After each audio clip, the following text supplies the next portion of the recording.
and the sins of the people are prayed over the goat. That the goat would carry those sins away into the wilderness. He would be a perpetual carrier of the sins. Now go to Jesus. Jesus dies on the cross, and His blood atones for our sin. And He forever carries our sin from us. He becomes, at the same time, our blood sacrifice and our scapegoat. He becomes both. He is the high priest. He needs not cleanse himself.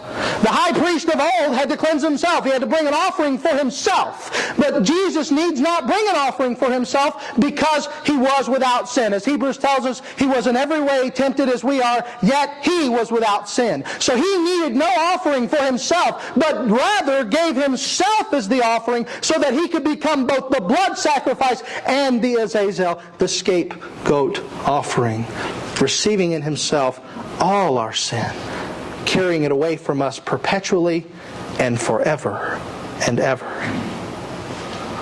As I said, the Old Testament sacrifices, every one of the Old Testament sacrifices points to Christ. If you go into every one of the meals, there were 7 feasts in Israel, and every feast represented the work of Jesus Christ. So certainly, if Jesus had time on a road to walk and explain the Scriptures, I would argue He would certainly bring that up. But let's look to the second thing, because I don't think it ended there. I don't think He just talked about how He was the sacrifice of old. I believe He also expounded the Scriptures concerning His crucifixion. There are many passages that give a picture of how Messiah was to die. They were never interpreted properly by the Talmud or the other rabbinical sources, but they were there. In fact, the Psalms gives us great detail about Christ's suffering on the cross. Psalm 22 is all about the cross. In fact, Jesus quoted, turn to Psalm 22.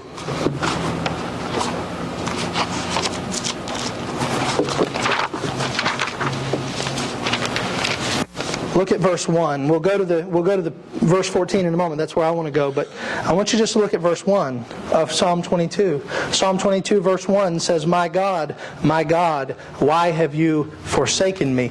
One of Christ's 7 statements from the cross was a quoting of Psalm 22 verse 1. He quoted this passage because this passage is about the crucifixion. This passage specifically is referencing to what is going to come in Messiah's death. Now go to verse 14. He says, I am poured out like water, and all my bones are out of joint. My heart is like wax. It is melted within my breast. My strength is dried up like a potsherd. My tongue sticks to my jaws. You lay me in the dust of death. For dogs encompass me, a company of evildoers encircle me. They have pierced my hands and my feet. I can count all my bones, referencing the fact that though Jesus was put on the cross, He never broke one of His bones. He says, I can count all my bones. They stare and gloat over me. They divide my garments among them, and for my clothing they cast lots. Exact picture of what happened to Jesus when He was on the cross. As the soldiers stood around Him, that's referenced here as dogs, these dogs encompassed Him, mocking Him, making fun of Him, and Jesus cannot control the situation. He can't fulfill prophecy within Himself, and here they are casting lots for His clothing, as it was testified in the Psalms over 1,000 years before. You don't have to turn there, but Psalm 69 also references in verse 21 Jesus' situation on the cross when it says, they gave me poison for food, and for my thirst they gave me sour wine to drink. Gall for food and sour wine to drink. Exactly what happened to Christ on the cross. Zechariah 12:10 is another reference to the sacrifice of Christ. Zechariah 12:10, and I will pour out on the house of David and the inhabitants of Jerusalem a spirit of grace and pleas for mercy, so that when they look on me, on whom they have pierced, they shall mourn for him as one mourns for an only child, and weep bitterly over him as one weeps for a firstborn. This is a reference, of course, to the coming repentance of the nation of Israel.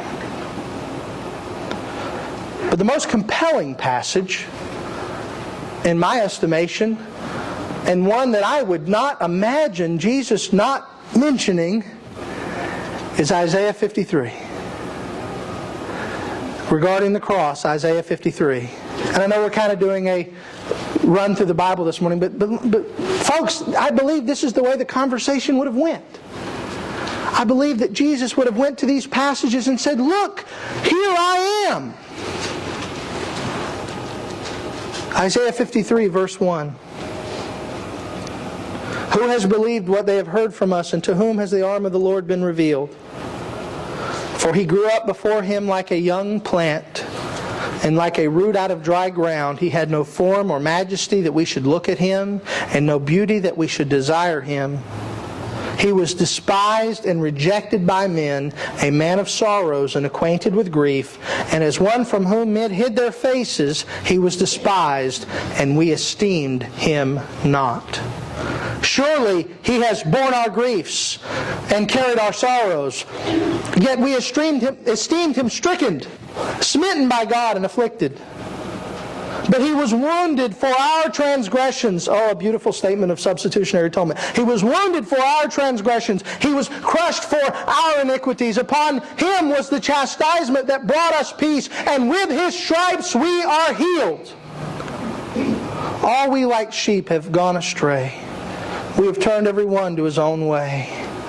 And the Lord has laid upon him the iniquity of us all. He was oppressed and he was afflicted, yet he opened not his mouth. Like a lamb that is led to the slaughter, and like a sheep before its shears is silent, so he opened not his mouth. By oppression and judgment he was taken away. And as for his generation, who considered that he was cut off from the land of the living, stricken for the transgression of my people? And they made his grave with the wicked, and with a rich man in his death, although he had done no violence, and there was no deceit in his mouth. Verse 10 speaks volumes. Yet it was the will of the Lord to crush him. Why was it the will of the Lord? Because God was giving mercy and grace through the cross. Christ was receiving our punishment that we may receive his righteousness. It says it was the will of the Lord to crush him. He has put him to grief. When his soul makes an offering for sin, he shall see his offspring. He shall prolong his days. The will of the Lord shall prosper in his hand. Out of the anguish of his soul he shall see and be satisfied. By his knowledge shall the righteous one, my servant, make many to be accounted righteous, and he shall bear their iniquities. Therefore, I will divide him a portion with the many, and he shall divide the spoil with the strong, because he poured out his soul to death, was numbered with the transgressors, yet he bore the sin of many, and makes intercession for the transgressors.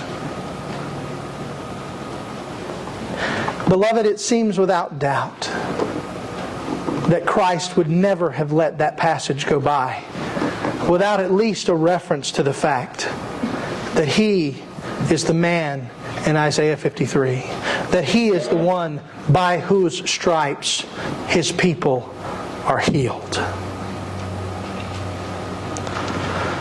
Finally, I believe he would have enlightened the two disciples regarding key messianic prophecies, and I will be brief with these.